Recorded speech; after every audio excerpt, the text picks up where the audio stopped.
Tapi ada salah satu hadis lagi yang di sini akan saya ungkapkan, dan ini menjadi dasar pengobatan holistik berkembang di dunia. Secara tidak langsung hadis ini menekankan bahwa ternyata sumber penyakitnya berasal dari mana.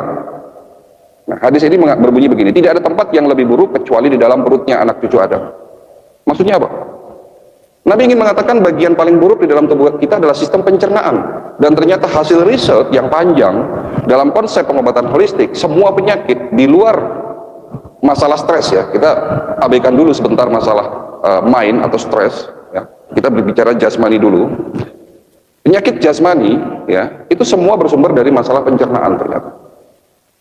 Jadi hati-hati Bapak Ibu sekalian, di saat pencernaan kita tidak bagus, ya akan muncul banyak penyakit. Ya. Tidak ada tempat yang lebih buruk kecuali di dalam perutnya manusia. Kalau bilang pencernaan, ya, kalau kita bicarakan pencernaan berarti hubungannya dengan apa, Pak? Pencernaan, makanan. Nah, kenapa bangsa kita banyak yang sakit? Apa buktinya, Dok? Rumah sakit ramai kok, nggak ada yang sepi. Bukan hanya karena pandemi lalu rumah sakit ramai, sebelum pandemi pun sejak 20 tahun yang lalu, di saat saya masih praktek di rumah sakit, ya rumah sakit selalu ramai. Ramai orang yang sakit diabetes, hipertensi jantung. Kenapa? Karena pola makan bangsa kita sudah mulai berubah. Ayo kita buktikan, siapa di antara Bapak Ibu semua, ayo jujur, yang di rumahnya tidak punya mie instan, tunjuk tangan. Yang tidak punya mie instan, tunjuk tangan, ayo. Ada enggak?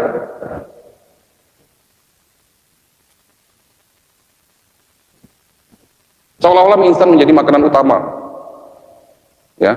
Pertanyaan kedua, siapa di antara Bapak Ibu yang dalam waktu 1 minggu saja tidak makan goreng-gorengan? Selalu ada hikmah di balik bencana. Allah ingin memberitahu kita secara tidak langsung dengan adanya sulitnya minyak goreng. Jangan jadi stres malah ibu-ibunya. Berarti harus dibiasakan mulai sekarang, jangan ketergantungan dengan minyak goreng. Kenapa harus masak harus dengan minyak? Masih banyak cara lain yang lebih sehat, betul? Iya tak? Selalu ada hikmah di balik musibah, kan begitu?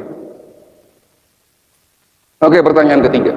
Siapa di antara Bapak Ibu yang setiap hari makan minimal 3 jenis buah-buahan? 3, 2, 1. Nggak ada ya? Nah, kita sedikit akan belajar mengenai patofisiologi. Bagaimana terjadinya sakit? Tentunya sakit. Ya, tidak ada orang yang ingin sakit, betul? Nggak ada. Sakit itu muncul kenapa gitu? Berarti ada masalah, ada something wrong dalam tubuh kita, ada sesuatu yang nggak beres terhadap tubuh kita. Ya, ada sesuatu yang tidak berjalan dengan sebagaimana mestinya. Bagian terkecil tubuh Bapak, bagian terkecil tubuh makhluk hidup namanya apa? Secara jasmani. Tubuh manusia terdiri dari 3 unsur, body, mind, body, and soul. 3. Ini yang membedakan kita dengan hewan. Mind, pikiran. Body, jasmani. Soul adalah jiwa. Kalau hewan tidak punya pikiran, tidak punya jiwa, hanya ada nafsu, jasmani dan nafsu. Manusia itu berbeda. Salah satunya sakit akan berdampak yang lain sakit. Nah, ini tolong dipegang. Nah, kita bicara jasmani dulu nih. Bagian terkecil tubuh kita namanya apa, Pak? Bagian paling kecil? Sel, betul. Jadi kalau ingin membuat jasmani kita sehat, ya harusnya sel kita sehat. Pelan-pelan saya kasih tahu. Apa syarat supaya sel kita sehat? Sel tercukupi akan nutrisi yang baik, oksigen, air, dan itu semua dibawa oleh darah. Ya, oke. Kalau selnya rusak, lama-lama organnya juga jadi rusak, karena yang membentuk organ adalah sel. Ya. Sel organ pankreas rusak, akhirnya muncul penyakit, namanya apa? Pankreas, diabetes tipe 1. Kalau sel reseptor insulinnya rusak, diabetes tipe 2. Sel-sel di dinding pembuluh darah kita rusak sehingga terjadi aterosklerosis atau kakunya pembuluh darah, ya, penyakitnya hipertensi. Kalau terjadi sumbatan itu di otak dan menyebabkan kerusakan saraf otak, disebut infak, penyakitnya stroke. Ya, semua kerusakan sel menyebabkan kita sakit. Lalu di sini muncul pertanyaan, apa penyebab kerusakan sel? Penyebab kerusakan sel utamanya, penyebab utamanya adalah radikal bebas. Apa itu radikal bebas, dok? Radikal bebas itu bukan virus, bukan bakteri, tapi sebuah atom molekul yang kehilangan pasangan elektronnya, kalau nempel di sel, selnya rusak. Jadi sepakat, penyakit disebabkan karena kerusakan sel disebabkan karena radikal bebas. Nah, radikal bebas ini terbentuk akibat proses oksidasi. Ya. Oksidasi ini apalagi, dok? Oksidasi itu contohnya kalau di luar sana besi berkarat. Oksidasi terjadi dalam tubuh kita secara alami. Kita bernafas, kita bekerja, kita beraktivitas, kita makan, menghasilkan oksidasi. Tolong urutan ini diingat. Ya. Jika kita istirahatnya tidak baik, kurang istirahat, waktu tidurnya salah, jika makannya tidak bagus, makan tidak bagus itu contohnya apa? Makan berlebihan, ya, minuman kekinian yang kadar gulanya dan kalorinya terlalu tinggi. Contohnya soft drink atau apalah. Ikan, daging, sumber protein bagus, di saat digoreng dengan minyak kelapa sawit akan teroksidasi 2-3 kali lipat, kalorinya naik. Ya, mie instan juga, makanan-makanan instan, makanan-makanan siap saji, makanan junk food adalah penyebab naiknya oksidasi berlipat-lipat. Tapi Allah sudah menyiapkan penawarnya dalam tubuh kita. Karena manusia tidak bisa menghindari oksidasi. Siapa yang bisa menghindari oksidasi? Tidak ada. Stres penyebab oksidasi. Infeksi juga efek sampingnya meningkatkan oksidasi dalam tubuh kita. Artinya tidak ada manusia yang bisa menghindari oksidasi. Karena manusia tidak bisa menghindari oksidasi, Allah sudah menyiapkan obatnya dalam tubuh kita. Jadi obat paling utama yang mencegah supaya kita tidak sakit, yang mencegah supaya tidak terjadi oksidasi, yang mencegah supaya ternetralisir proses tersebut, namanya anti apa? Antioksidan. Justru antibodi ini benteng pertahanan kedua, Pak. Obat utama, benteng pertahanan pertama dalam tubuh kita namanya antioksidan. Ya, diproduksi sel-sel glutathione dan sukrase. Yang ini nggak perlu diingat lah.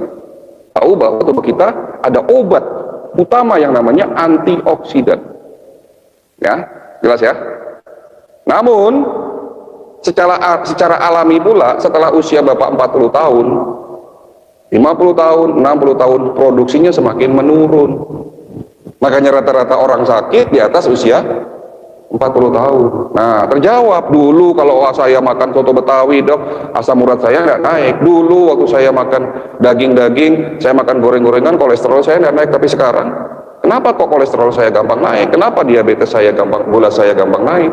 Itu jawabannya, rusaknya sel-sel tubuh kita akibat naiknya oksidasi, terbentuknya radikal bebas akibat oksidasi itu tidak dapat dinetralisir oleh antioksidan, yang dimana antioksidan produksinya sudah mulai menurun.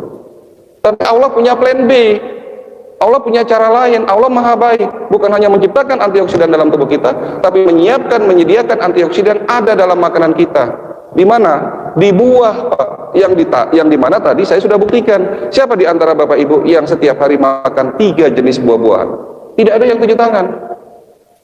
Buah itu ada obat yang dimana di dalam kandungannya bukan hanya vitamin, bukan hanya nutrisi, bukan hanya enzim, tetapi kandungan buah itu mengandung antioksidan. Nah, antioksidan yang terkandung dalam buah-buahan itu jenisnya ratusan. Contoh, antioksidan namanya resveratrol. Antioksidan ini diteliti dapat mencegah penyakit jantung. Ada di mana? Buah yang berwarna merah keunguan, terutama buah blueberry, buah anggur, buah yang ada di Indonesia yang sekarang ini buah itu sudah mulai jarang, buah jamblang atau duet. Itu obat untuk penyakit jantung. Ada antioksidan namanya lycopene, dapat mencegah penyakit prostat. Bapak-bapak yang sudah mulai susah kencing, hati-hati, kena serangan prostat. Dapat dicegah, diobati dengan lycopene. Ada di mana? Buah tomat. Makan tomat tiap hari, Pak, yang usianya sudah di atas 60 tahun. Antioksidan namanya bromelin, dapat mencegah penyakit kanker, ada dalam buah nanas. Buah alpukat dapat mencegah penyakit Alzheimer, pikun, dan menurunkan kolesterol jahat. Apel dapat mencegah penyakit liver dan batu empedu. Semua buah mengandung obat yang namanya antioksidan. Inilah jawaban kenapa bangsa kita banyak yang sakit. Lupa makan buah, kebanyakan goreng-gorengan, Pak. Padahal Indonesia diberikan anugerah berkah luar biasa, rezeki luar biasa. Kita hidup di tanah yang subur, iklim yang terbaik. 70% buah-buahan di dunia ada di Indonesia. Tapi masyarakatnya lupa makan buah, dibilang mahal. Siapa bilang mahal? Mahal dibandingkan apa? Kan begitu. Kalau Bapak ke Eropa, atau enggak usah ke Eropa lah, Bapak ke Singapura, buah itu 2-3 kali lipat lebih mahal di sana. Ke Jepang, harga semangka paling murah 400.000, Pak. Buah rambutan di Amerika, satu biji harganya 10.000, Pak. Satu biji.